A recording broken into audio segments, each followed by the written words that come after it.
अस्सलामुअलैकुम, welcome back to my YouTube channel. आज की हमारी जो वीडियो का टॉपिक है वो है pointer in C plus plus.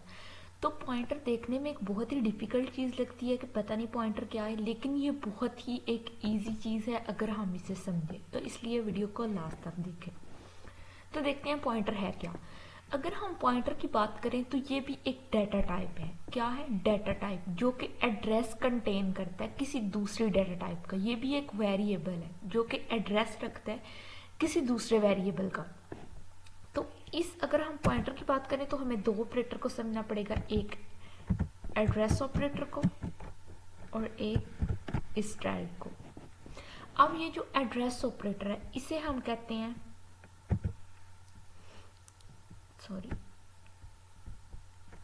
ये जो एड्रेस ऑपरेटर है इसे हम कहते हैं एड्रेस ऑपरेटर ही हम कह लेते हैं, ठीक हो गया। और जो स्टैटिक है इसे हम कहते हैं डिफेंडर ऑपरेटर।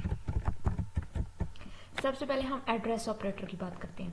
तो यहाँ पे हम आ जाते हैं मेन फंक्शन में। पॉइंटर को हम स्टार्ट करने लगे हैं। मैंने आके क्या किया कि मैंने एक इंटीजर नाम का ए वेरिएबल बना लिया, फिर उसको वैल्यू असाइन कर दिया, फॉर एग्जांपल 5। यहाँ तक किसी को कोई मसला नहीं आना चाहिए क्योंकि मैंने एक वेरिएबल लिया और उसको मैंने वैल्यू दे दी है 5। उसके बाद मैंने क्या किया, मैंने एक और वेरिएबल बनाया है और मैंने यहाँ पे इंटीजर के साथ ये स्टैटिक लगा दिया और b is equal to address of A. अब यहाँ पे सारी पॉइंटर की कहानी शुरू होती है कि मैंने एक और वेरिएबल बनाया, लेकिन मैंने इस वेरिएबल के साथ क्या यूज किया, स्टैटिक। तो ये अब क्या बन गया, ये इंटीजर, यानी कि आपने डाटा टाइप देनी है, उसके आगे स्टैटिक लिखना है और उसके आगे वेरिएबल। तो ये हमारे पास क्या बन गया, पॉइंटर। अब मैंने आपको बताया कि पॉइंटर एक वेरिएबल है, यहाँ एक डाटा टाइप है जो कि क्या कंटेन करता है, एड्रेस ऑफ अदर वेरिएबल या डाटा टाइप। तो ये वेरिएबल का इसने एड्रेस ले लिया, ठीक हो गया। अब हम यहाँ पे सी आउट करेंगे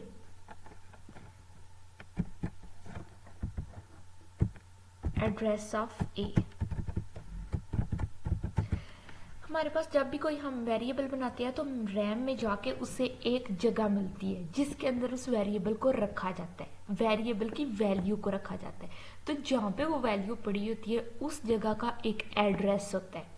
तो वो एड्रेस लेने के लिए हम यूज करते हैं एड्रेस ऑपरेटर। तो हम इसे रन करके देखते हैं।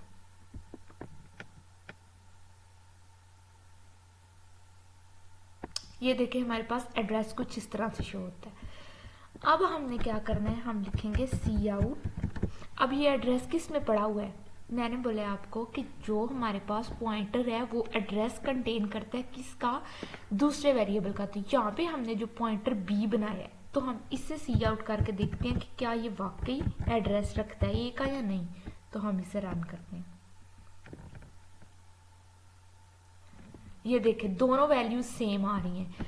तो मतलब इसका ये हुआ कि जो हमारे पास वैल्यू ऑफ एड्रेस ए की वैल्यू आती है वही वैल्यू बी में है, क्योंकि हमने जो बी पॉइंटर बनाया है उसके अंदर हमने वैल्यू रखी हुई है ए की, वैल्यू नहीं ए का एड्रेस रखा हुआ है। अगर हमने अब इसकी वैल्यू लेनी है तो यहाँ पे हम लिख देते हैं, आपको ज़्यादा समझ आएगी, address of A through A, और यहाँ पे हम लिख देते हैं address of A through B.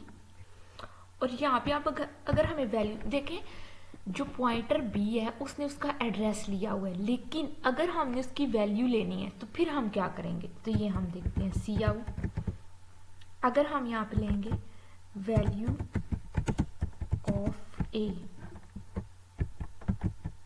तो ये देखें यहाँ पे हम सिंपल ए को सी आउट कर देंगे, ठीक हो गया। और अगर हमने अब पॉइंटर को यूज करके, यानी कि हमने पॉइंटर बनाया, अगर हम चाहते हैं कि ये वैल्यू हमें पॉइंटर से मिले तो हम लिखेंगे value of A through pointer B. तो यहाँ पे अब हम क्या करेंगे, जब एड्रेस लेना है तो हम सिंपल बी लिखेंगे, लेकिन अगर हमने लेनी है उसकी वैल्यू, उस एड्रेस पे जो वैल्यू पड़ी हुई है, तो फिर हम ये स्टैटिक यूज करेंगे। तो अब आपको ज़्यादा अच्छे, तो अब हम इसे रन करके देखते हैं। इसे रन करने से आपको ज़्यादा समझ आएगी कि अगर हम एड्रेस ऑफ ए लेंगे तब भी हमें सेम वैल्यू मिलेगी। अगर हम बी यानी कि पॉइंटर का सिर्फ नेम लिखेंगे जो हमने पॉइंटर बनाया है, तो उसके अंदर क्योंकि ए का एड्रेस पड़ा हुआ है तो वो हमें एड्रेस देगा।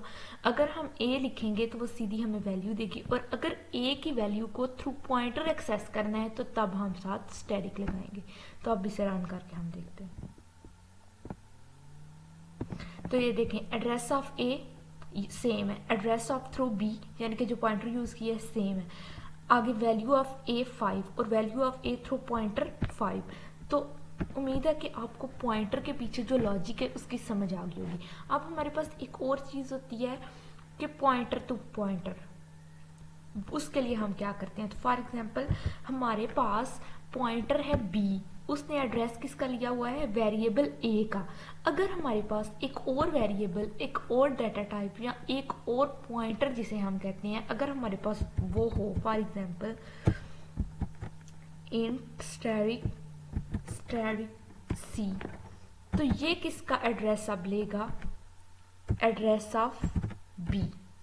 समझ आई कि एक पॉइंटर के एड्रेस को अगर एक दूसरा पॉइंटर यानी कि पॉइंटर टू पॉइंटर, एक पॉइंटर ने एक डेटा टाइप का एड्रेस लिया हुआ है और उस पॉइंटर जिसने किसी और वेरिएबल का एड्रेस लिया हुआ है, अगर हमने उसका पॉइंटर बनाना है तो हम उसे कहते हैं पॉइंटर टू पॉइंटर।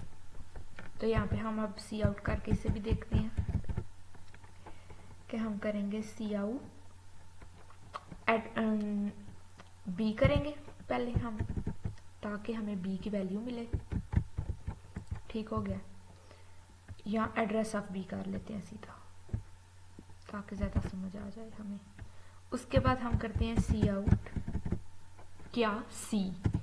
तो देखते हैं कि हमारे पास इसने सी ने यानी कि ये जो सेकंड पॉइंटर इसने बी की वैल्यू ली है या नहीं। तो हम इसे रन करके देखते हैं। तो ये देखें, 2 दफ़ा सेम एड्रेस शो हो रहा है। तो सेम एड्रेस इसलिए शो हो रहा है कि ये पॉइंटर टू पॉइंटर हमने बना लिया है कि जो बी है वो एक पॉइंटर है किसके लिए, ए के लिए। उसने ए का एड्रेस स्टोर किया हुआ है, जबकि सी एक पॉइंटर हमने बनाया उसी टाइप का, इंटीजर टाइप का, लेकिन हमने डबल स्टैटिक इसलिए लगाया है क्योंकि जो सी ने जिसका एड्रेस स्टोर करना है वो ऑलरेडी एक पॉइंटर है। और इसी तरह अगर हमें बी की वैल्यू चाहिए, हम लिखेंगे सी आउट बी एंड लाइन, और इसी तरह हम लिखेंगे सी आउट। अब हमने बी की अगर वैल्यू लेनी है तो हम क्या लगाएंगे, स्टैटिक सी। तो ये स्टैटिक सी और एंड लाइन। तो अब ये हमारे पास हो गया पॉइंटर टू पॉइंटर, क्योंकि हमने यहाँ पे वैल्यूज को एक पॉइंटर बनाया है सी के नाम से और उसमें एक पॉइंटर का ही एड्रेस स्टोर करवा दिया है जो कि बी है, क्योंकि ये बी ऑलरेडी पॉइंटर है, इसने ए का एड्रेस स्टोर किया हुआ है। तो अब हम इसे रन करके देखते हैं तो देखेंगे आपको समझ आ जाएगी इसकी इजीली। तो ये देखें, एड्रेस सेम है, एड्रेस सेम है दोनों सूरतों में।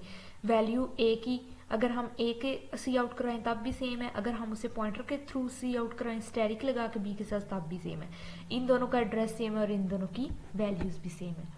तो उम्मीद है कि आपको इस वीडियो की समझ आ गई होगी। अगर आपको वीडियो अच्छी लगी है तो मेरे चैनल को सब्सक्राइब करें, वीडियो को लाइक करें और बेल आइकन को ज़रूर प्रेस करें ताकि लेटेस्ट आने वाली वीडियोस अब तक पहुंच सकते हैं। मिलते हैं नेक्स्ट वीडियो में, तब तक के लिए